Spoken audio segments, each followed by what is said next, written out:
Eu tenho pensado por esses dias, o que é que faz uma vida comum, ordinária, se tornar uma vida extraordinária?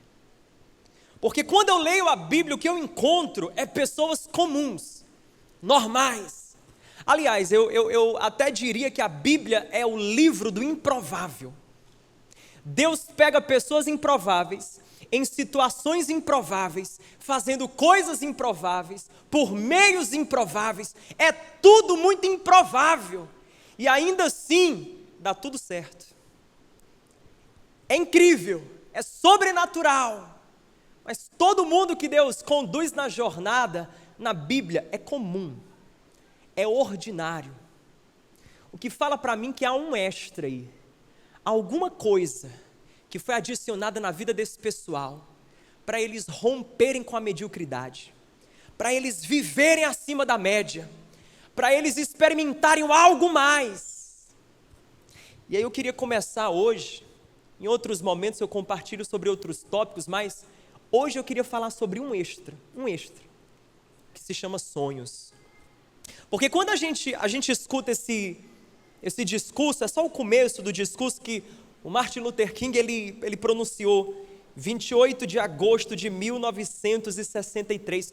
O cara estava lá nos monumentos de Washington DC, diante daquele pessoal todo, diante de um regime que era cheio de segregação racial.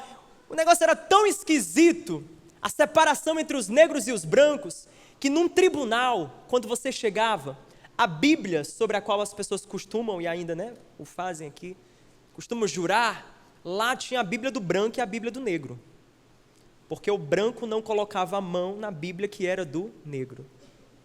Loucura, hein? Mas para eles era extremamente normal, era o comum.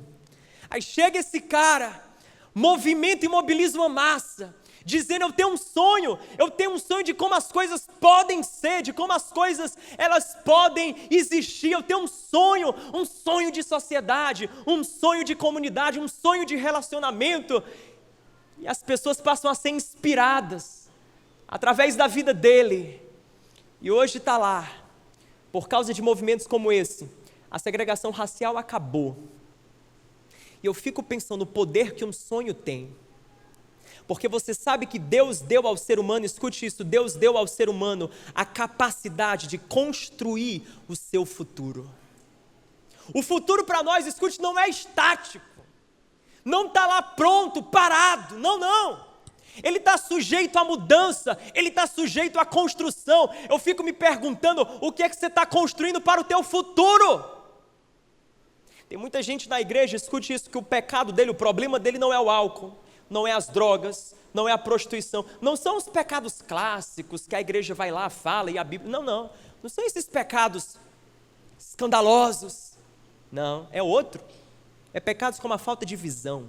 Você tem uma vida limitada porque a sua visão é limitada, a sua vida é apequenada porque a sua visão é apequenada, porque você não consegue se enxergar fazendo mais, você não consegue se ver fazendo melhor, você não consegue se ver vivendo algo mais.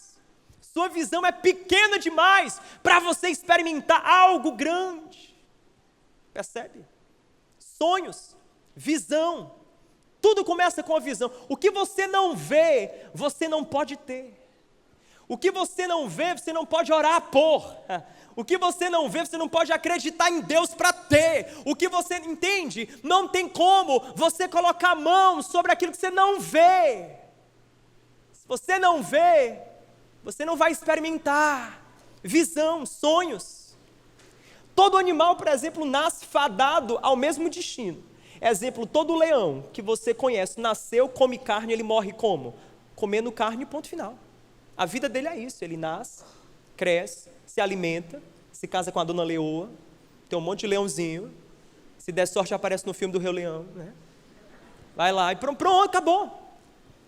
É tudo, parece que são fabricados em série. Nós somos os únicos que não estão fadados a ser quem sempre fomos. Você tem a opção de mudar. Você tem a opção de se comunicar de uma forma diferente, de falar de uma forma diferente, de construir relacionamento de uma forma diferente. Percebe isso? Você pode ser diferente. Você pode experimentar algo novo. É uma habilidade que Deus nos deu. Eu me lembro, ainda na infância, no jardim, a professora tinha um momento, era um momento legal, que ela dava massinha para a gente brincar. Quem já brincou da massinha? Ou então da argila, mas eu gostava mais da massinha, porque a argila é mais difícil. Negócio mais sujo. Massinha é bom demais. Ainda mais quando a gente ganha aquela que é colorida, uau.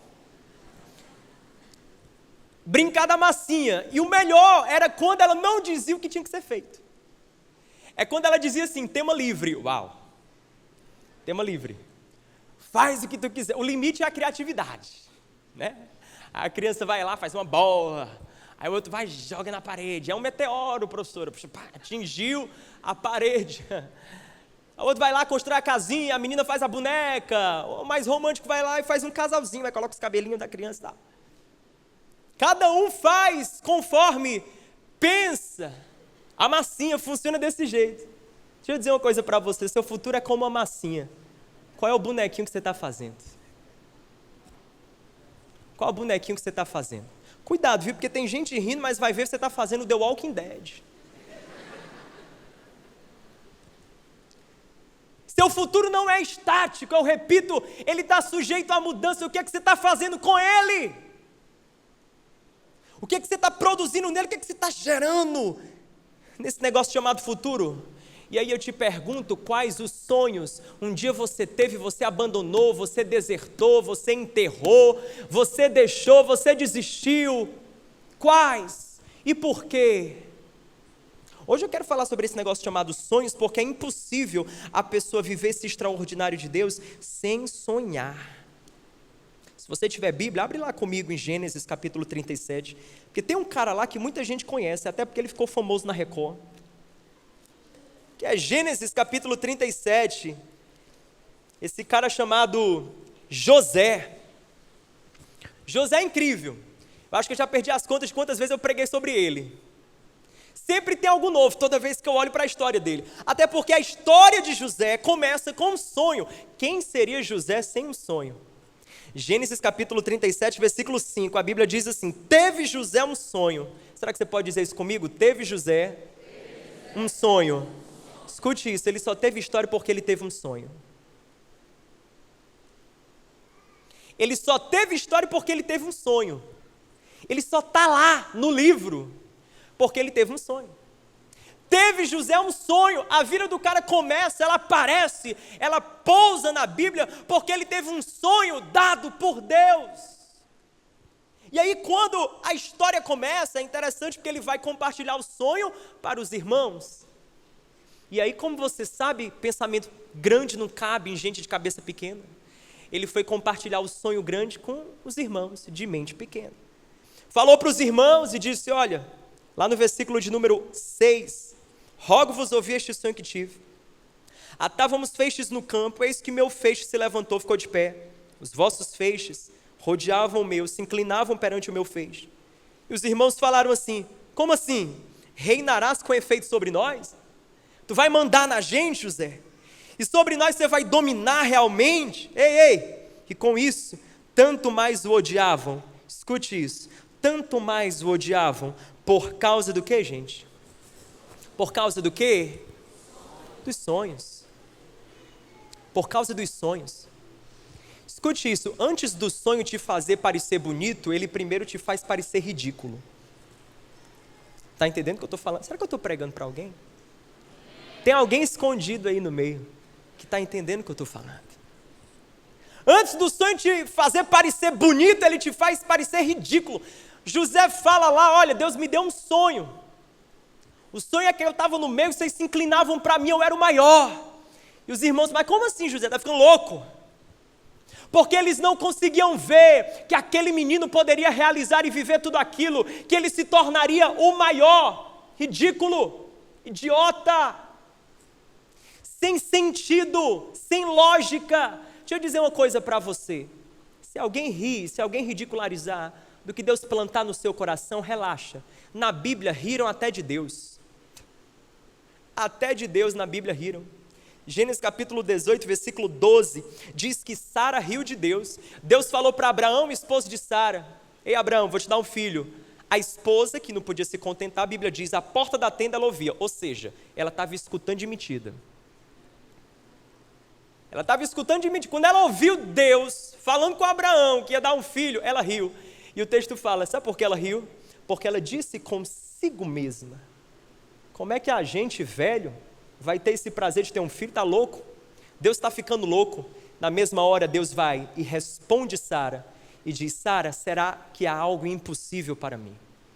Até de Deus na Bíblia tem gente que riu. Jesus foi outro. Marcos, lá no Evangelho de Marcos capítulo 5, verso 40, diz que quando Jesus entrou na casa do homem chamado Jairo para ressuscitar a menina, ele disse, calma pessoal, ela não está dormindo, aliás, ela não está morrendo, só dorme. E o pessoal riu de Jesus.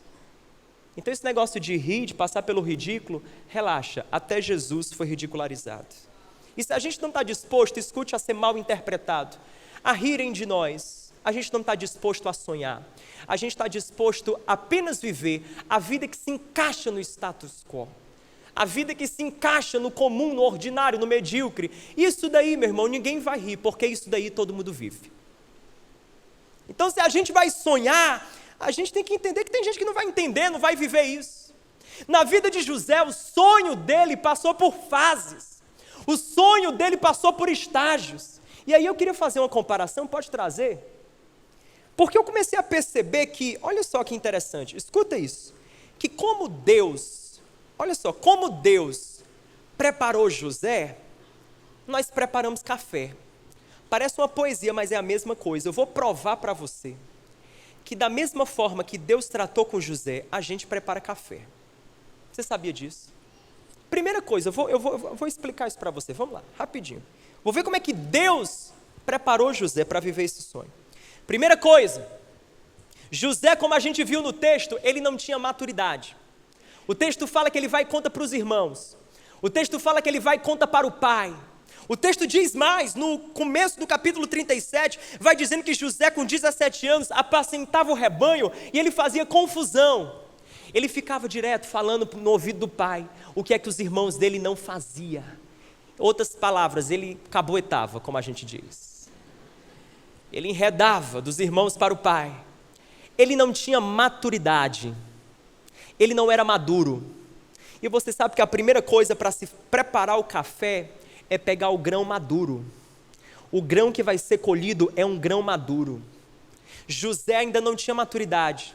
Ele tinha um sonho, ele tinha uma ideia, ele tinha algo que Deus plantou no coração dele, mas ele não tinha esse negócio chamado maturidade, ele não tinha amadurecido. Escuta uma coisa, há sonhos de Deus na nossa vida que são grandes demais, e por isso a gente tem que parar de ser pequeno, a gente tem que parar de pensar pequeno, a gente tem que parar de ter mentalidade pequena. Você sabe por que a Bíblia fala em Romanos capítulo 12, verso 2, transformai-vos pois pela renovação da vossa mente, para que você possa então, aí ele fala lá, experimentar a boa, agradável e perfeita vontade de Deus. Você sabe por quê? Porque nada substitui uma mente renovada, nem o Espírito Santo substitui a mente renovada, nada substitui uma mente renovada. Esse é o problema, tem muito crente que acha que o Espírito Santo vai substituir a mente renovada. Vai não, ele renova a mente que está velha, mas ele não deixa a gente viver sem essa mente renovada. Ou a gente muda a mentalidade, ou a gente cresce, ou a gente amadurece, ou não tem como viver sonhos grandes, o sonho de Deus. Irmão, a palavra de Deus para ti é: tenha conversas maiores, tenha pensamentos maiores, tenha sentimentos mais nobres, tenha uma visão mais elevada, amadureça. Nós precisamos amadurecer, nós precisamos mudar, entende? Você está pegando a ideia? É só o grão maduro que é colhido, é só a pessoa madura que é separada por Deus para viver sonhos grandes. A gente tem que amadurecer, a gente tem que trabalhar em quem nós somos. José teve que aprender, ele era um menino mimado. Aliás, eu até diria para você, eu sou de uma família onde eu sou o único homem em termos de filhos. São 4 mulheres e apenas eu. Elas eram uma máfia contra mim. Uma máfia feminina, então você consegue já pensar, porque máfia é complicado. Feminino, então, é difícil. Contra o caçula, pronto. Minha única protetora, minha mãe, a advogada fiel. Advogada. A minha intercessora. Porque era complicado. E eu tenho para mim, eu posso dizer uma coisa, que ser irmão de José era terrível. era complicadíssimo. Era crítico, meu amigo. Eu não queria ser amigo, nem irmão de José. José teve que mudar, ele teve que amadurecer, ele teve que quebrar mentalidades, ele teve que ser melhor, ele teve que aprender a ter relacionamentos sinceros, verdadeiros, entende? Para poder entrar em tudo aquilo que Deus tinha para a vida dele. Escuta uma coisa, Deus quer fazer algo na sua vida, Ele quer que você experimente a boa, agradável e perfeita vontade dele, mas antes Ele quer que você mude a mentalidade, porque Ele não derrama vinho novo sobre odres velhos. Esqueça, amadureça, meu irmão, amadureça, ou então caia no chão como grão podre, pronto. Nós só temos essas duas escolhas. O grão maduro é colhido, José amadureceu. E aí depois que ele amadurece, em Gênesis capítulo 39, quando ele é vendido pelos irmãos, vai parar no Egito, ele para na casa do tal do Potifar, que era casado com uma mulher, a mulher assim meio pirada da cabeça, eu batizei ela de Potifera. Era uma procura pelo José, ela ficou sabendo que José estava trabalhando lá, carne nova no pedaço. Lá vai ela atacar, ataque número 1, contra José. A Bíblia fala, Gênesis capítulo 39, versículo 7, aconteceu depois destas coisas, que a mulher de seu senhor pôs os olhos em José. A mulher colocou os olhos em José e disse, deita-te comigo. Direto essa mulher. Ela nem vai pelos cantos, ela nem aborda com carinho, não. Ela já manda real para o José. José ficou contra a berlinda. O que é que eu faço? Versículo de número 8, fala que ele disse, ele porém recusou, e disse à mulher, tem-me por mordomo, meu senhor, e não me sabe do que há em casa, pois tudo que ele tem, ele me confiou. Ele não é nem maior do que eu nesta casa, nenhuma coisa ele me proibiu, senão a ti, porque és tua mulher. Como, pois, cometeria eu tamanha maldade e pecaria contra o seu Senhor? Como eu pecaria contra Deus? Esse é o momento, escute isso, onde o sonho de José passa pela sua segunda fase. A primeira fase, como eu falei, é a fase da maturidade, diga maturidade. Mas a segunda fase que o sonho de José atravessa é a fase da integridade, diga integridade. Integridade. É quando o grão maduro agora ele é moído, percebe? É quando o grão é moído, é a fase da integridade, é a fase da convicção, é a fase onde Moisés ele foi peneirado pela tentação, ele foi colocado diante de uma oportunidade de assumir um atalho, de pegar um atalho, mas ele sabia que atalhos não conduz ninguém ao destino que Deus tem para nós. Atalhos não aceleram os propósitos de Deus, muito pelo contrário, eles atrasam os propósitos de Deus. Ele se recusou a tomar o atalho, a assumir o atalho. Ele estava diante, quem sabe, de uma oportunidade de até passar a perna no chefe dele, de se tornar o senhor daquela casa. Mas tinha um senhor acima de Potifar que José servia, que é o Senhor dos Exércitos, o Deus Todo-Poderoso. Esse amor, essa convicção, essa paixão que ele tinha por Deus, fez ele olhar para a tal da Potifera e dizer assim, amiga, infelizmente você vai ter que procurar outra pessoa. Procura outro que está trabalhando. Olha esse aqui limpando aqui, pega ele, tchau. Passou a bola para outro. Porque ele disse, eu não vou comprometer os meus valores, como Jesus falou, de que adianta ganhar o mundo inteiro e perder sua alma? Tem gente que diz assim, estou correndo atrás dos meus sonhos, mas a fim de conquistar os sonhos, está atropelando e deixando no caminho um monte de coisa que vale a pena, um monte de coisa que vale muito mais. Percebe? Isso não é sonho dado por Deus, porque todo sonho que Deus dá no nosso coração passa pela fase da integridade, passa pela fase, pelo teste do caráter, daquilo que é são, daquilo que é correto. O temor do Senhor é o princípio da sabedoria. Ele nos afasta do mal, ele nos afasta do caminho que não nos conduz ao Pai. Ele percebe, há um zelo da parte de Deus, quando Ele nos ordena os seus princípios, quando Deus coloca diante de nós preceitos, para nós vivermos por eles. Escute, não é uma forma de Deus sabotar o nosso prazer, é uma forma de Deus maximizar o seu prazer. Escuta uma coisa, lá em Gênesis capítulo 3, olha que interessante, Gênesis capítulo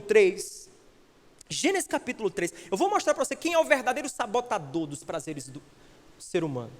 Gênesis 3, Deus dá o Éden, Deus dá tudo, coloca o homem ali, a árvore, do conhecimento do bem e do mal. E diz para o homem, não prova da árvore do conhecimento do bem e do mal. Você concorda comigo que a única coisa que o homem não podia provar era da árvore do conhecimento do bem e do mal? Ele não podia provar de tudo? Ou seja, a lógica de Deus é prova de tudo, só não prova daquela. Aí o homem foi lá, ouviu a serpente, caiu na da serpente, que fez o quê? O homem comer da árvore do conhecimento do bem e do mal. Em consequência, o homem foi o quê? Expulso do Éden. Agora, porque ele comeu da árvore do conhecimento do bem e do mal, ele não podia provar de nenhuma outra árvore. Percebe? Deus quer que a gente coloque limites e deixe de comer da árvore do conhecimento do bem e do mal, para provar de tudo que Ele nos deu, de todas as outras árvores. O inimigo vai e diz assim, não, prova da árvore do conhecimento do bem e do mal, a gente cai nessa e acaba perdendo todos os outros sabores da vida. José, ele entendeu essa.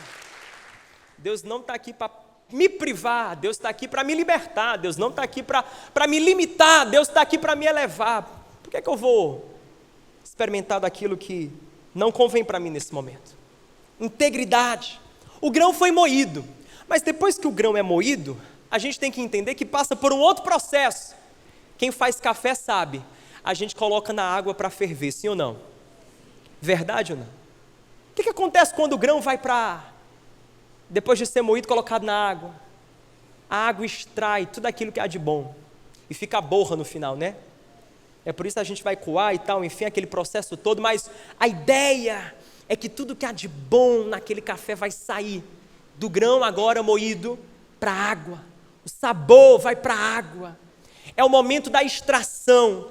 Aqui, querido, quando o grão é fervido, é extraído, é aquilo que eu chamo de o teste da servidão. É quando os sonhos de José passaram pelo teste da servidão.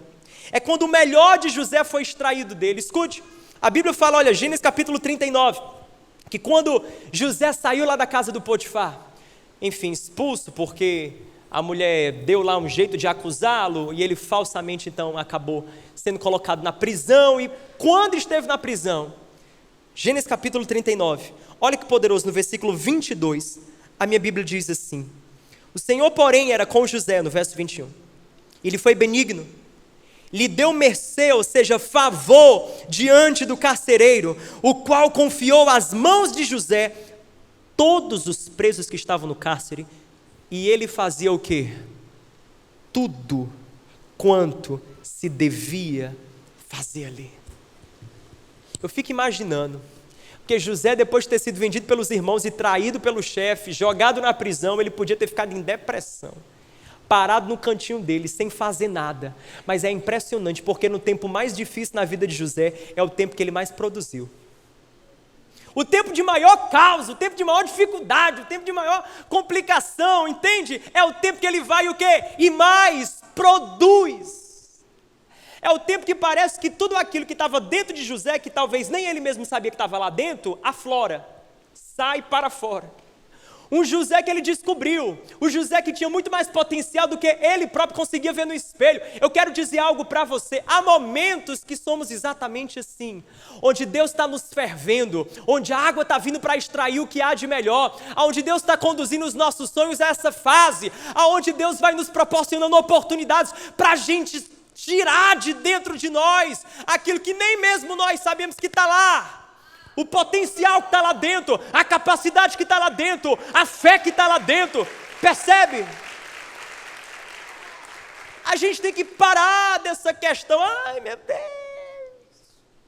coitada de mim, vítima, pobre de mim, vendido pelos irmãos, no OLX. Jogado na prisão por causa daquela louca da Potifera. Como é que pode? Tanta gente aí pulando a cerca, nada acontece comigo. Pá. Recompensa de ser fiel, prisão. Chorando? Não! José não estava chorando. Ele trocou as lágrimas pelo trabalho, as lágrimas pelo serviço, as lágrimas pela ação. Ele chegou na prisão, cara, e ele se tornou o gerente do cárcere. Você está entendendo? Servir. Sabe como é que ele saiu da prisão? O cara que ele ajudou, porque é isso que eu acho tremendo. José, o texto fala, tem esse versículo que eu amo, em Gênesis capítulo 39, você vira a página, Gênesis capítulo 40, o texto vai lá e diz assim, que, versículo 6, vindo José pela manhã, viu-os e eis que eles estavam perturbados. José reparou no pessoal que estava perto deles. E o pessoal estava perturbado. Tinham tido um sonho que não conseguiam interpretar. José ainda teve cabeça para parar e ajudar os outros. Parar e abençoar o pessoal com os dons que Deus havia dado para ele. Você entende o que é isso? Cabeça de servo, gente que não para, eu fico impressionado. Tendo toda a justificativa para sentar no banco da vítima, ele vai lá e coloca as mãos no serviço. E diz, o que é que eu posso te ajudar? O que é que eu posso fazer? E foi numa dessa, ele interpreta um sonho de um desses caras que estava dentro da prisão, que o cara, depois que foi solto da prisão, ajuda José a sair da prisão. Olha só, a chave que abriu a cela de José foi a chave do altruísmo, foi a chave do serviço. Foi porque ele ajudou o amigo, ele ajudou aquele cara, ele se dispôs. Deixa eu falar uma coisa para você, não adianta nada, você sonha, pensa. A minha pergunta é, quem você está servindo, quem você está abençoando, aonde estão as tuas mãos, cadê o serviço, cadê o suor? Essa é a terceira fase, reclame menos, faça mais, critique menos, haja mais, sabe? Como diz a Nike, just do it. Né? Just do it. Vai lá e faz, concretize, dê um passo, mova-se, mexa-se, entende? É o teste do serviço. E tem mais, posso dizer, José, a escritura fala que ele era esse homem aqui, se importando com o outro, servindo o outro. Deus deu um dom para ele, ele vai lá e ajuda os caras na prisão. Eu percebo que Deus, ele gosta de colocar a mão de favor dele, a mão de graça dele, sobre a vida de pessoas que decidem fazer a sua vida sobre outras pessoas. Se você tem sonho, o sonho é egoísta, o sonho é egocêntrico, entenda uma coisa, Deus não coloca a mão nisso. Eu estava, por sinal, falando com uma pessoa essa semana, a pessoa chegou para mim, tal, não sei o que, conversando, disse, o que você acha que eu devo fazer? Eu tenho até medo dessas perguntas, o que é que eu acho que você, né? O que é que você acha que eu devo fazer? Eu pulo fora. A pessoa foi falando e tal, não sei o que, eu não sei se essa é a melhor decisão, o que é que eu devo fazer, será que é propósito de Deus? Eu virei para ele no final e disse assim, olha, sendo sincero com você, Deus não coloca a mão dele para sustentar os seus propósitos, Deus coloca a mão dele sobre você para sustentar os propósitos dele. Se você não está disposto a viver os propósitos de Deus, a colocar o próximo em primeiro, se você não está disposto a viver por algo maior, se tudo que você quer é viver para o eu, esqueça. Jesus não coloca nem o dedo medindo nesse negócio. Percebe? Mas Deus tem um negócio por gente que decide fazer a sua vida sobre algo mais. De gente que decide e diz assim, Deus, eu quero que a minha vida abençoe pessoas, eu quero que a minha vida reproduza fruto na vida de outras pessoas, eu quero que a minha vida sirva outras pessoas. Parece que há um gosto divino em abençoar. É por isso que tudo quanto José fazia, a mão do Senhor era sobre ele, e a escritura diz, e ele prosperava. Ele passou no teste da servidão, a água quente, fervendo veio, mas não veio para diluir ele, veio para extrair o que havia de melhor nele. Aí você diz assim, acabou, né? Acabou não, porque depois que está pronto e que coloca na xícara,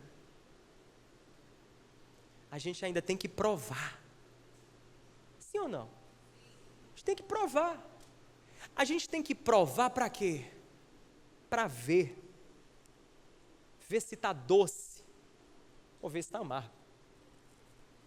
E aí a gente vai e dosa no açúcar, porque me perdoe os irmãos fit, mas café, meu amigo, com adoçante só na graça. Muita graça. Vamos combinar. O resto, tira o açúcar, mas no cafezinho é complicado. Dosar. Lá vai José, promovido. A vida dele até o momento estava só no declive. Era uma ladeira sem fim. Mas agora deu uma virada. O jogo muda. José interpreta o sonho de Faraó. e ele é elevado ao posto mais alto no Egito, ele se torna poderoso. Ele tem autoridade agora, ele manda e desmanda.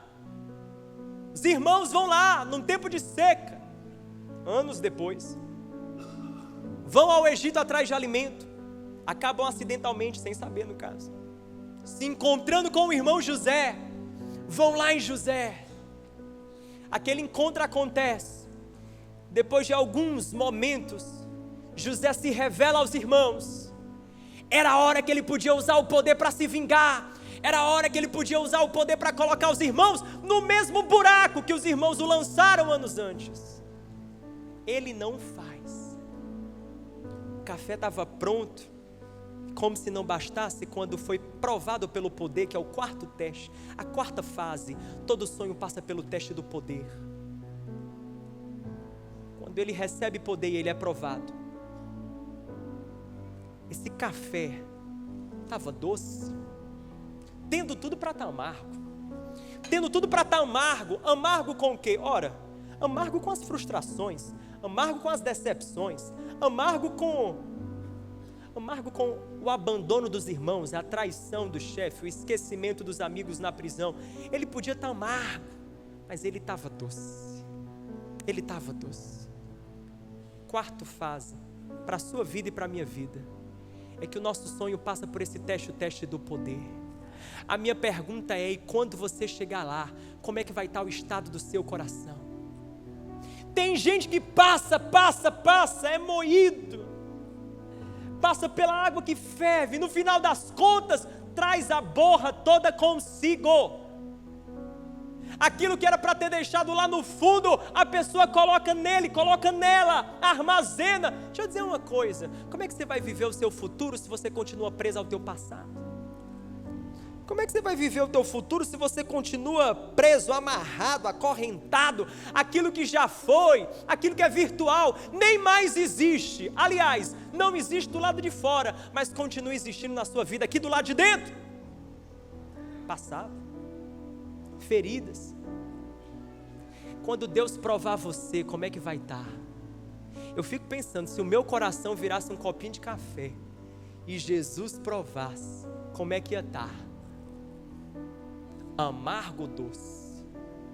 Amargo ou doce? Já foi, amigo, esquece. Vira a página, muda o capítulo, pula fora. Já foi. Não é colocar para debaixo do tapete, é simplesmente liberar em amor, misericórdia e perdão. Mantenha o seu coração puro, o seu coração doce, o seu coração íntegro diante de Deus. Senão não tem sentido. Sinceramente, para quê? Para que sonhos sem um coração puro? Para que sonhos com uma alma amarga? Eu quero dizer a você que a minha oração aqui nessa noite, e com essas palavras eu quero encerrar. Aqui nessa noite. É que você saia desse lugar. Eu amo o texto do Martin Luther King. Ele fala no discurso dizendo: voltem. E ele começa a citar os estados da América do Norte, dos Estados Unidos. Voltem para a Califórnia, para Alabama, para aqueles lugares todos. Voltem para lá. Mas voltem agora com um sonho no coração. A minha palavra e aquilo que eu creio que Jesus quer que você saia desse lugar é dizendo: volte para a sua casa essa noite, mas com um sonho no seu coração, com uma visão maior no seu coração, entendendo que ela vai passar por isso. Ela vai passar por esse teste da maturidade, porque sem amadurecer não há como viver esse sonho. Vai passar pelo teste da integridade, porque sem caráter não há como viver esse sonho. Vai passar pelo teste do serviço, porque só a gente que coloca a mão na massa vai viver o sonho. Vai passar pelo o teste do poder, porque Deus honra quem guarda o coração. Quem guarda o coração acima de todas as circunstâncias. Quem guarda o coração, sonhe. Eu não sei o que é que você deixou, o que é que você enterrou, Mas eu quero dizer para você que o Espírito de Deus te trouxe a esse lugar para que você saia daqui entendendo que você não precisa ser quem você sempre foi, você não precisa ser quem hoje você é, você pode ser diferente, fazer diferente, viver diferente, experimentar algo diferente. Permita-se sonhar, pensar em como as coisas podem ser. Pega a tua massinha hoje, e se você não está gostando de como o boneco está, dá uma mudada, mete o polegar, dá uma ajeitada, muda o desenho, muda o formato, mas faça algo. Tem gente aqui, escute o que eu estou falando, que disso depende da sua vida. Seus filhos estão indo para o buraco e você insiste em ser a mesma pessoa que você sempre foi. Ei, você não está fadado a ser quem você sempre foi. Dá para mudar? Muda! Enquanto você está vivo, tem como sonhar. Enquanto você está vivo, há uma outra forma, outra possibilidade de vida. Tem gente que o casamento está arruinado, o emprego está indo para o buraco, e você insiste em apertar as mesmas teclas que você sempre apertou, escreveu o mesmo texto que você sempre escreveu, dá a mesma temática, a sua história que você sempre deu. Em nome de Jesus, por amor à sua vida, faça algo. Saia do seu assento, balance essa poeira, vá para um novo nível, um novo estágio, mova-se, sonhe, percebe, enxergue algo mais. Há pessoas aqui que não são mais capacitadas, não porque não podem, nem porque não são capazes, mas porque disseram para si mesmas que não são, falaram para si próprio que não podem, que não são, que não conseguem. Vá lá, ouça aquilo que Deus está te dizendo nessa noite. Sonhe com algo mais, sonhe com algo melhor. Não sei o que é a faculdade que você parou, com a desculpa do tempo que você não tem. Larga disso. Essa desculpa não é demônio, mas devia ser, porque te empata de viver tudo aquilo que Deus está querendo que você viva. É sério. Sonhe, permita-se pensar em como as coisas podem ser, como elas podem. Você está entendendo? Tem tanto poder quando você entende como elas podem ser. Jesus foi o maior incentivador de sonhos, porque quando ele chegou, a temática da pregação de Jesus era o reino de Deus. E o reino de Deus, o que é o reino de Deus? O reino de Deus é como a vida é quando Deus está no controle. Isso é o reino. É como a vida é quando Deus assume o papel de rei. Esse é o reino de Deus. Ele veio introduzir uma nova dinâmica de vida. Ele veio dizer: ei, até hoje vocês estão vivendo assim, mas deixa eu falar uma coisa, arrependam-se, ou seja, muda de mente, metanoia, dá uma virada, gira 180 e entende que há uma outra forma de encarar a vida. Reino de Deus. Sonho. Se você parar de sonhar, desculpe o termo, mas não há diferença entre você e o cachorro que você alimenta no quintal da sua casa. Os dois acordam, se alimentam, fazem filho e morrem. O que separa você dele é que o futuro dele é estático, o seu não é modelável, é mudável. Tem como você entende? Mudar é mutável. Faça algo diferente. O seu pai não fez, mas você pode fazer. Sua mãe não fez, mas você pode fazer. Você está entendendo? Seus irmãos não fizeram, mas você pode fazer. Você não é todo mundo. O Espírito de Deus está em você. O Espírito que ressuscitou Jesus dentre os mortos está em você. Você não é igual a todo mundo.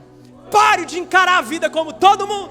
Todo mundo faz, todo mundo diz, todo mundo é desse jeito, todo mundo pensa assim. Você não. Você não é mais um. Você não é mais um número. Você não é comum. Deus não colocou isso em você. Você está entendendo o que eu estou falando? Deus colocou algo em você. Deixa isso sair, querido. Deixa essa água fervente passar por você, extrair o que há de melhor. Pare de ser o café guardado no saco. Você está entendendo? Pare, lance-se, entregue-se. Suicídio é uma mentira, depressão é uma mentira, divórcio é uma mentira. Incapacidade é uma mentira. Falta de intelectualidade é uma mentira. Medo é uma mentira. Angústia é uma mentira. Troque isso pelas verdades de Deus. Mude. Metanoia. Mude. Viva a vida numa outra dinâmica. Sonhe. Só não pare, só não deixe a sua vida ser amanhã quem ela foi ontem e quem ela é hoje. E pare dessa desculpa de que tudo é um processo, de que tudo leva, não, é muito, eu preciso de, não, só porque a sua vida passou esse tempo todinho para estar assim, meio desconcertada, meio desalinhada, não significa que ela pode assim mudar. Você está entendendo? A mulher do fluxo de sangue passou 12 anos enferma, um toque, e ela foi curada. O cego Bartimeu passou a vida toda cego. Jesus cruzou no caminho dele um momento. Aquilo que ele nunca tinha visto, agora ele estava vendo.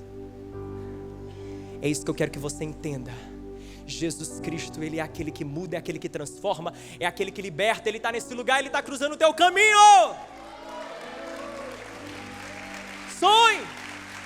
Sonhe, enxergue mais, enxergue além, resgate. Eu quero que você abra as valas onde você enterrou aquele sonho que você nunca devia ter enterrado. Vai lá, cava, abre, tira a areia, resgata, traz para fora. Tem gente aqui que não é Lázaro, mas o sonho é como Lázaro. Está lá no túmulo, está na tumba, está guardado, está morto, está esperando você ir lá e gritar e trazê-lo para fora. Tem coisas na nossa vida que Deus vai, toca e ressuscita, mas tem coisas que é você que vai ter que abrir a gaveta, tirar de lá, colocar na mesa e retomar. Planos que você vai retomar, estudos que você vai retomar, projetos que você vai retomar. Entende? Sonhe. Você é jovem, sonhe. Deus colocou um chamado no seu coração, sonhe. Veja, abra os seus olhos, não esses daqui que tem esse tamanho, não, esses daqui da alma que tem tamanho ilimitado. Abra-os, enxergue como Deus enxerga.